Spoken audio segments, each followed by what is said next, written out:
Hello dear student. मैं सुभाष सांड biology lecturer जुनून बायोलॉजी क्लासेस में आप सभी का स्वागत करता हूं।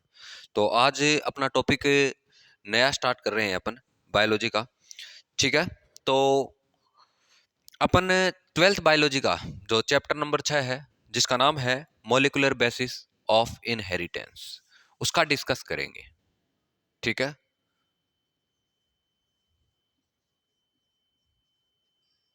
Molecular basis of inheritance. ठीक है। इस चैप्टर का अपन डिस्कस करेंगे, मॉलिक्यूलर बेसिस ऑफ इनहेरिटेंस। ठीक है ना। ये इस चैप्टर के अंदर अपन मोस्टली डिस्कस करेंगे जेनेटिक मटेरियल का। किसका डिस्कस करेंगे? जेनेटिक मटेरियल का, क्योंकि मॉलिक्यूलर लेवल पे जेनेटिक मटेरियल का डिस्कस किया जाएगा इसमें। क्योंकि मोस्टली जो जेनेटिक मटेरियल होता है वो इनहेरिटेंस का फंक्शन करता है। ठीक है ना। वंशागति का फंक्शन करता है। किसी जितने भी अपने जेनेटिकली इंफॉर्मेशन होती है वो एक जनरेशन से दूसरी जनरेशन में पहुंचाने का काम करता है। तो इस चैप्टर में मोस्टली अपन न्यूक्लिक एसिड का डिस्कस करेंगे या जेनेटिक मटेरियल का डिस्कस करेंगे। किसका डिस्कस करेंगे? जेनेटिक मटेरियल का। ठीक है ना। तो इस चैप्टर में अपन किसका डिस्कस करेंगे? जेनेटिक मटेरियल का। ठीक है ना। Genetic material. ठीक है। और जेनेटिक मटेरियल के रूप में कौन फंक्शन करता है ये सारों को पता भी होगा तुम लोगों को। मोस्टली न्यूक्लिक एसिड करता है। कौन करता है? Nucleic acid. ठीक है ना। Nucleic acid. ओके, पता चला। और न्यूक्लिक एसिड होता है वो मोस्टली टू टाइप का होता है। कितने प्रकार का होता है? कितने टाइप का होता है? टू टाइप का होता है। ठीक है ना। न्यूक्लिक एसिड कितने टाइप का होगा? टू टाइप का होगा, जो हर ऑर्गेनिज्म में या हर सेल के अंदर प्रेजेंट होता है। न्यूक्लिक एसिड ऐसा कोई सेल नहीं है जिसके अंदर न्यूक्लिक एसिड नहीं है। ठीक है ना। हर सेल के अंदर न्यूक्लिक एसिड मिलेगा, जो उस जनरेशन की या अपन बोल सकते हैं उस स्पीशीज की नेक्स्ट जनरेशन में जो जेनेटिक इंफॉर्मेशन होती है उसको पहुंचाने का काम करता है। वो सारा का सारा काम किसका होता है? न्यूक्लिक एसिड का होता है। ठीक है ना। तो न्यूक्लिक एसिड कितने टाइप के होते हैं? टू टाइप के होते हैं। ठीक है। न्यूक्लिक एसिड टू टाइप के होते हैं, जिसमें पहला होता है जिसे डीएनए बोला जाता है। किस नाम से जाना जाता है? डीएनए के नाम से। और सेकंड होता है उसे आरएनए के नाम से जाना जाता है। दो ही प्रकार के न्यूक्लिक एसिड पाए जाते हैं मोस्टली। कोई भी लिविंग सेल होती है या कोई सेल होती है उसके अंदर डीएनए और आरएनए। ठीक है। डीएनए की फुल फॉर्म होती है deoxy deoxy ribo nucleic acid. ठीक है। Deoxy ribo nucleic acid. और इसकी जो फुल फॉर्म होती है आरएनए की, इसकी फुल फॉर्म होती है राइबो न्यूक्लिक एसिड। ठीक है। Nucleic acid. ठीक है। टू टाइप के मोस्टली क्या पाए जाते हैं? न्यूक्लिक एसिड पाए जाते हैं। अब अपन बात करें इसमें कितने टाइप के देखें? टू टाइप के। एक तो डीएनए होता है और दूसरा कौन सा होता है? आरएनए होता है। ठीक है ना। एक बात मैं बता देता हूं, मोस्टली जो जेनेटिक मटेरियल के रूप में जो सबसे पहले फॉर्मेट हुआ था वो आरएनए हुआ था। कौन हुआ था? आरएनए हुआ था। इतना पता है। और डीएनए का जो डिस्कवरी थी वो सबसे पहले फ्रेडरिक फ्रेडरिक मिस्चर नामक वैज्ञानिक ने की थी। 1869 में की थी। ठीक है ना। कब की थी? 1869 में की थी। ये बात याद रखना। और वो भी किसके अंदर देखा था? पस सेल के अंदर देखा था। ठीक है ना। मवाद कोशिकाओं के अंदर देखा था इसको। ठीक है। पस सेल के अंदर देखा था। इसके अलावा इसने जो वर्ड दिया था फ्रेडरिक मिस्चर ने, वो वर्ड दिया था न्यूक्लिन। क्या नाम दिया था? न्यूक्लिन वर्ड दिया था। ठीक है ना। न्यूक्लिक एसिड को या न्यूक्लिक एसिड जो डीएनए है इसकी खोज किसने की? फ्रेडरिक मिस्चर ने। और कब की थी? 1869 में की थी। ठीक है। और इसको डिस्कवर किस में किया था? पस सेल के अंदर किया था। और क्या नाम दिया था? न्यूक्लिन नाम दिया था। ठीक है ना। न्यूक्लिन नाम दिया। और अल्टमान नाम के साइंटिस्ट ने इसके बाद में, अल्टमान नाम का जो साइंटिस्ट आया था जिसका माइटोकॉन्ड्रिया की डिस्कवरी का जो श्रेय दिया जाता है, अल्टमान ने न्यूक्लिक एसिड शब्द दिया। न्यूक्लिक न्यूक्लिक एसिड वर्ड दिया। ठीक है ना। अल्टमान ने क्या दिया? न्यूक्लिक एसिड वर्ड दिया। ठीक है ना। तो आपको पता चला कि न्यूक्लिक एसिड कितने टाइप के होते हैं? टू टाइप के होते हैं। एक डीएनए होता है, एक आरएनए होता है। ठीक है ना। मोस्टली। और डीएनए होता है वो यूकेरियोट सेल के अंदर देखने को मिलता है। किस में मिलता है? यूकेरियोटिक सेल के अंदर देखने को मिलता है मोस्टली। और जबकि आरएनए होता है ये आरएनए होता है, ये जेनेटिक मटेरियल की तरह मोस्टली प्लांट वायरस के अंदर प्रेजेंट होता है। किसके अंदर प्रेजेंट होता है? प्लांट वायरस के अंदर एज ए जेनेटिक मटेरियल की तरह फंक्शन करता है, ठीक है ना। अब अपन बात करते हैं ये जो न्यूक्लिक एसिड होते हैं ये किन किन पदार्थों से मिलकर बने होते हैं, किस किस सब्सटेंस से बने होते हैं, ठीक है ना। और न्यूक्लिक एसिड होते हैं ये एक पॉलीन्यूक्लियोटाइड चेन से फॉर्मड होते हैं। किससे फॉर्मड होते हैं? पॉलीन्यूक्लियोटाइड। तो अपन ऐसा बोल सकते हैं कि न्यूक्लिक एसिड होती है वो एक पॉलीन्यूक्लियोटाइड श्रृंखला होती है, ठीक है ना। याद रखना ये किससे बने होते हैं? मोस्टली पॉलीन्यूक्लियोटाइड से, ठीक है, पॉलीन्यूक्लियोटाइड से। ओके, इतना पता चला। अब मैं बता देता हूं आप लोगों को कि जो न्यूक्लिक एसिड होते हैं, ठीक है, न्यूक्लिक एसिड होते हैं ये मोस्टली 3 सब्सटेंस से मिलकर बने होते हैं, ठीक है। जिसमें पहला पेंटोस शुगर, जिसमें फर्स्ट कौन सा आएगा? पेंटोस शुगर आएगा, ठीक है ना। 3 सब्सटेंस से मिलकर बना होता है ये, जिसमें सबसे पहले कौन आता है? पेंटोस शुगर आती है। दूसरा आता है फॉस्फोरिक एसिड, फॉस्फोरिक एसिड। तीसरा जो टर्म्स आएगा वो आएगा नाइट्रोजन बेस, ठीक है, नाइट्रोजन बेस। ओके, मैं बात बता देता हूं कि पेंटोस शुगर होती है, ठीक है, ये कितने कार्बन युक्त होती है? 5 कार्बन युक्त होती है। पेंटोस शुगर कितने कार्बन युक्त होती है? 5 कार्बन युक्त होती है। और ये पेंटोस शुगर मोस्टली 2 टाइप की होती है। कितने टाइप की होती है? 2 टाइप की होती है। एक होती है deoxy ribose sugar, deoxy ribose sugar. एक होती है राइबोस शुगर, ठीक है। डीऑक्सी राइबोस शुगर होती है ये मोस्टली डीएनए में प्रेजेंट होती है। राइबोस शुगर होती है ये किस में प्रेजेंट होती है? आरएनए में प्रेजेंट होती है, ठीक है ना। एक बात और बता देता हूं, ये पेंटोस शुगर 5 कार्बन युक्त होती है, लेकिन डीएनए के अंदर जो पेंटोस शुगर प्रेजेंट होती है उसके अंदर एक ऑक्सीजन कम प्रेजेंट होती है। एक ऑक्सीजन क्या होती है? कम होती है। जबकि राइबोस शुगर के अंदर एक ऑक्सीजन की क्या पाई जाती है? अधिकता पाई जाती है। ये बात याद रखना, अधिकता पाई जाती है। अगर अपन बनाने की कोशिश करें पेंटोस शुगर का, अगर अपन डायग्राम बनाने की कोशिश करें तो इस प्रकार की स्ट्रक्चर देखने को मिलती है, इस प्रकार की, जिसमें कितने कार्बन होते हैं? 5 कार्बन होते हैं, ठीक है, 5 कार्बन होते हैं।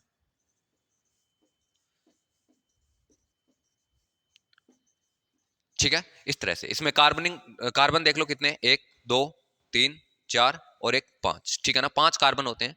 एक बात बता देता हूं, ये जो मैंने स्ट्रक्चर बनाई है ये राइबोस शुगर की बनाई है। किसकी बनाई है? राइबोस शुगर की। ओके, राइबोस शुगर की इसलिए बनाई है कि इसके अंदर एक सेकंड कार्बन पर एक ऑक्सीजन का मॉलिक्यूल क्या होता है? अधिक होता है। अगर इसको डीएनए में कन्वर्ट करने चाहें तो डीएनए के अंदर एक ऑक्सीजन सेकंड कार्बन पर क्या होती है? कम होती है, ठीक है ना। तो इस तरह की स्ट्रक्चर पेंटोस शुगर की होती है। ओके, जिसमें कितने कार्बन होते हैं? 5 कार्बन होते हैं, ठीक है, 1 2 3 4 और 5, ठीक है, जिसमें 5 कार्बन हो पेंटोस शुगर कहलाती है और ये मोस्टली डीएनए में प्रेजेंट होती है, ठीक है ना। अब एक बात और बता देता हूं सेकंड आता है फॉस्फोरिक एसिड। कौन सा आता है? Phosphoric acid.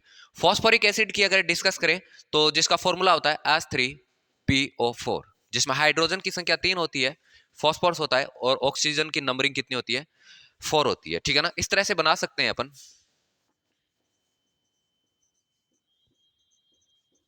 ठीक है। ये जो फॉर्मूला है ये किसका है? फॉस्फोरिक एसिड का है, ठीक है। तो डीएनए के अंदर या जेनेटिक मटेरियल के अंदर या न्यूक्लिक एसिड के अंदर 3 सब्सटेंस होते हैं, जिसमें पहला अपन ने डिस्कस किया पेंटोस शुगर का, दूसरा फॉस्फोरिक एसिड का। अब तीसरा डिस्कस करते हैं, तीसरा डिस्कस करते हैं। तो अपन तीसरे सब्सटेंस का अगर डिस्कस करें तो मोस्टली आता है नाइट्रोजन बेस। कौन आता है? Nitrogen base. तो इस नाइट्रोजन बेस का अगर डिस्कस करें तो इसको यहां पर देखते हैं। तीसरा जो सब्सटेंस है वो कौन है? नाइट्रोजन बेस, या जिसे अपन किस नाम से जानते हैं? नाइट्रोजन क्षारक के नाम से जानते हैं हिंदी के अंदर। तो यहां पर मैं लिख देता हूं। अब अपन बात करेंगे नाइट्रोजन बेस, ओके, जिसे नाइट्रोजन क्षारक बोलते हैं। नाइट्रोजन बेस मोस्टली 5 प्रकार के होते हैं। कितने टाइप के होते हैं? 5 टाइप के होते हैं। इसको 2 पार्ट में डिवाइड किया गया है। एक होता है प्यूरिन,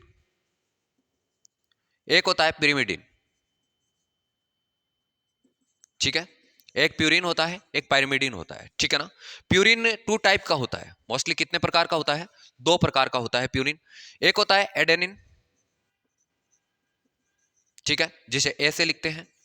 एक आता है ग्वानिन, ठीक है। सेकंड कौन आता है? ग्वानिन। ओके, प्यूरिन कितने प्रकार के होंगे? दो प्रकार के होंगे। पहला कौन सा होगा? एडेनिन, और दूसरा कौन सा होगा? ग्वानिन होगा, ठीक है ना। पायरिमिडिन की अगर अपन बात करें, किसका डिस्कस करें? पायरिमिडिन की, तो ये 3 टाइप का होता है, ठीक है, जिसमें सबसे पहला आता है साइटोसिन, ठीक है, साइटोसिन जिसे टी से लिखते हैं।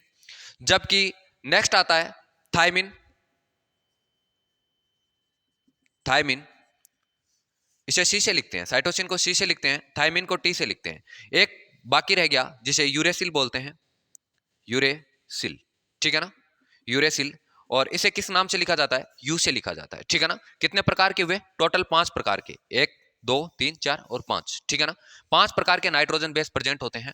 एक एक बात और बता देता हूं, मोस्टली डीएनए के अंदर होता है वो एडेनिन पाया जाता है, ग्वानिन पाया जाता है, साइटोसिन पाया जाता है और थाइमिन पाया जाता है, ठीक है। लेकिन आरएनए की अगर बात करें, आरएनए के अंदर थाइमिन की जगह क्या प्रेजेंट होता है? यूरेसिल पाया जाता है। कौन प्रेजेंट होता है? यूरेसिल पाया जाता है। अब इसकी बात करें तो प्यूरिन हमेशा पायरिमिडिन के साथ बाइंड होगा, और पायरिमिडिन हमेशा किसके साथ होगा? प्यूरिन के साथ बाइंड होगा, ठीक है ना। तो एडेनिन होता है ना, एडेनिन, ठीक है, एडेनिन ने हमेशा याद रखना थाइमिन के साथ, किसके साथ? थाइमिन के साथ डबल बॉन्ड बनाता है। एडेनिन किससे बाइंड होता है? थाइमिन के साथ, ठीक है ना, डबल बॉन्ड बनाता है।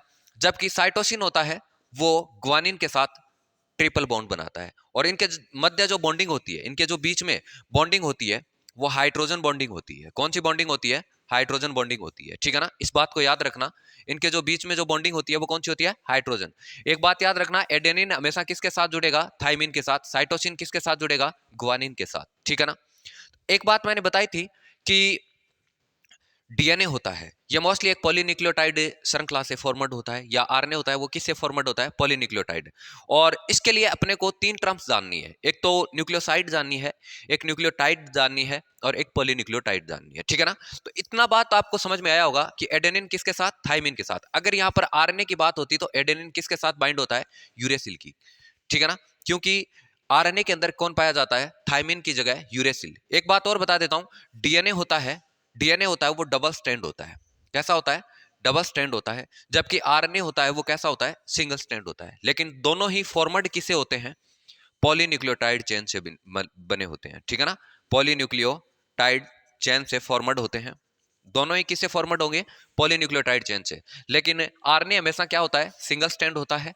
जबकि डीएनए कैसा होता है? डबल स्ट्रैंड होता है, ठीक है ना।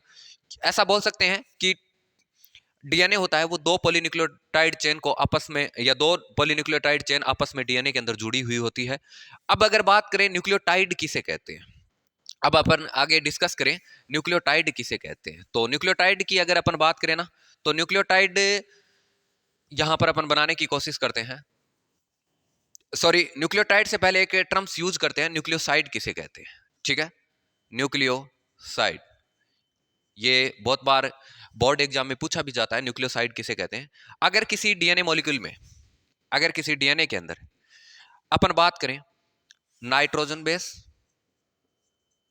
और पेंटोज शुगर प्रेजेंट हो, कौन प्रेजेंट हो? नाइट्रोजन बेस और कौन हो?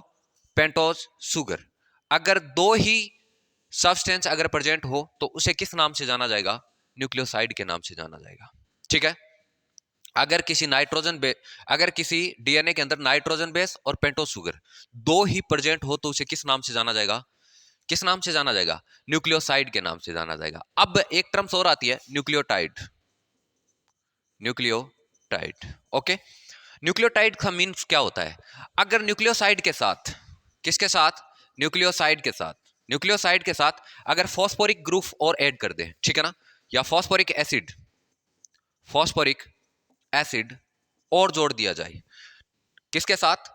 किसके साथ? न्यूक्लियोसाइड के साथ। इसका मतलब अपन बोल सकते हैं न्यूक्लियोटाइड के अंदर nitrogen base, pentose sugar plus phosphoric acid, phosphoric acid, phosphoric acid, ये सब प्रेजेंट हो तो वो क्या कहलाएगा? क्या कहलाएगा? न्यूक्लियोटाइड कहलाएगा। और बहुत सारे न्यूक्लियोटाइड मिलकर किसका फॉर्मेशन करते हैं? पॉलीन्यूक्लियोटाइड का फॉर्मेशन करते हैं। तो ये क्या है? न्यूक्लियोटाइड है। और ये सारे मिलकर किसका निर्माण करते हैं? पॉलीन्यूक्लियोटाइड का फॉर्मेशन करते हैं, ठीक है ना। इतना पता चला। अगर अपन एक न्यूक्लियोटाइड की स्ट्रक्चर बनाने की कोशिश करें, न्यूक्लियोटाइड की क्या बनाने की कोशिश करें, स्ट्रक्चर बनाने की। न्यूक्लियोटाइड में क्या क्या था, पेंटोस शुगर, फॉस्फोरिक एसिड और नाइट्रोजन बेस। तो मैं यहां पर बना रहा हूं एक पेंटोस शुगर बना देता हूं, ठीक है। एक न्यूक्लियोटाइड की स्ट्रक्चर बना रहे हैं, इधर मैं क्या बना रहा हूं, एक पेंटोस शुगर है। ओके, पेंटोस शुगर को अपन इस तरह से लिखते हैं, ठीक है।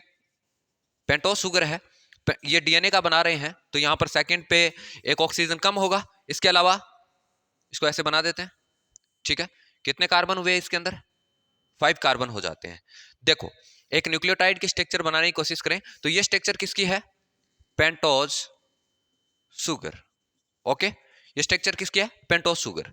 इसके अलावा अपन बात करें, इसके अंदर और कौन प्रेजेंट था, दूसरा था फॉस्फोरिक एसिड। कौन सा था, फॉस्फोरिक एसिड। तो इसके अंदर किसको ऐड करते हैं, इसके थर्ड कार्बन पे, इसके थर्ड कार्बन पे और एक 5 कार्बन पे एक ग्रुप जोड़ते हैं या एक एसिड को जोड़ते हैं, जिसे किस नाम से जाना जाता है, फॉस्फोरिक एसिड। और फॉस्फोरिक एसिड का फॉर्मूला क्या था, H3PO4 होता है, ठीक है ना। यहां पर ये कौन है, फॉस्फोरिक एसिड है। इसके साथ किसको जोड़ा, देखो एक न्यूक्लियोटाइड के स्ट्रक्चर का डिस्कस करने वाले हैं जिसमें पेंटोस शुगर है और ये कौन है, फॉस्फोरिक एसिड है। कौन है, फॉस्फोरिक एसिड। ओके, एक पेंटोस शुगर, दूसरा कौन, फॉस्फोरिक एसिड, ठीक है। इसका मतलब ये अभी तक कौन है, अभी तक पूरा न्यूक्लियोटाइड नहीं बना है। अगर अपन पूरा न्यूक्लियोटाइड बनाने की कोशिश करें तो इसके फर्स्ट कार्बन पे किसको जोड़ा जाता है, नाइट्रोजन बेस को जोड़ा जाता है। नाइट्रोजन बेस मान लो अपन ने यहां पर किसको जोड़ दिया है, एडेनिन को। और ये कंप्लीटली स्ट्रक्चर है, ये पूरी की पूरी जो स्ट्रक्चर होती है वो किसकी बन गई, न्यूक्लियोटाइड की बन गई। किसकी बन गई, न्यूक्लियोटाइड की। एक बात और बता देता हूं मैं, यहां पर एडेनिन और पेंटोस शर्करा के बीच में जो बॉन्डिंग होती है उसे एन ग्लाइकोसाइडिक बॉन्ड बोलते हैं। ग्लाइकोसाइडिक बॉन्ड के नाम से जाना जाता है। याद रखना, ये बॉन्ड पूछा जाता है कि नाइट्रोजन बेस और पेंटोस शुगर के जो बीच में बॉन्ड बनता है, ठीक है ना, या उसके मध्य बॉन्ड बनता है, उस वो बॉन्ड कौन सा होता है, एन ग्लाइकोसाइडिक बॉन्ड होता है। अगर कोई दो नाइट्रोजन बेस जुड़ता है, एडेनिन है तो यहां पर कौन जुड़ेगा, थाइमिन। इसके बीच में जो बॉन्ड बनेगा वो कौन सा बॉन्ड होता है, हाइड्रोजन बॉन्ड होता है। कौन सा बॉन्ड होता है, हाइड्रोजन बॉन्ड होता है, ठीक है ना। इसके अलावा इसके अंदर फॉस्फोरिक एसिड और पेंटोस शर्करा के बीच में भी एक बॉन्डिंग हुई है, ठीक है ना। इस बॉन्ड को किस नाम से जाना जाता है, इसे फॉस्फोडाइस्टर बॉन्ड के नाम से जाना जाता है। किसके नाम से जाना जाता है, फॉस्फोडाइस्टर बॉन्ड के नाम से जाना जाता है, ठीक है ना। इतनी टर्म्स को याद रखिए। आज अपन ने जेनेटिक मटेरियल या न्यूक्लिक एसिड की बात की। न्यूक्लिक एसिड कौन कौन होता है, डीएनए होता है और कौन होता है, आरएनए होता है, ठीक है ना। दुनिया में सबसे पहले जो न्यूक्लिक एसिड बना था या जेनेटिक मटेरियल बना था वो आरएनए बना था। इसके बाद में धीरे धीरे किस में कन्वर्ट हुआ, डीएनए के अंदर कन्वर्ट हुआ, ठीक है। तो ये किन किन से बना होता है, ये एक पॉलीन्यूक्लियोटाइड चेन होती है। और पॉलीन्यूक्लियोटाइड की बात करें या न्यूक्लियोटाइड की बात करें तो वो किससे फॉर्मेड होता है, जिसमें नाइट्रोजन बेस, पेंटोस शुगर और फॉस्फोरिक एसिड प्रेजेंट होते हैं। अपने नाइट्रोजन बेस का डिस्कस किया, पेंटोस शुगर का डिस्कस किया और फॉस्फोरिक एसिड का डिस्कस किया, ठीक है ना। ये कैसे फॉर्मेट होते हैं, किस प्रकार के पाए जाते हैं, इन सब का अपन ने जानने की कोशिश की। और आगे जो बचा है वो नेक्स्ट लेक्चर में करेंगे। उम्मीद करता हूं ये लेक्चर आपको अच्छे से समझ में आया होगा। अच्छे से इसको एनालिसिस करना। Thank you.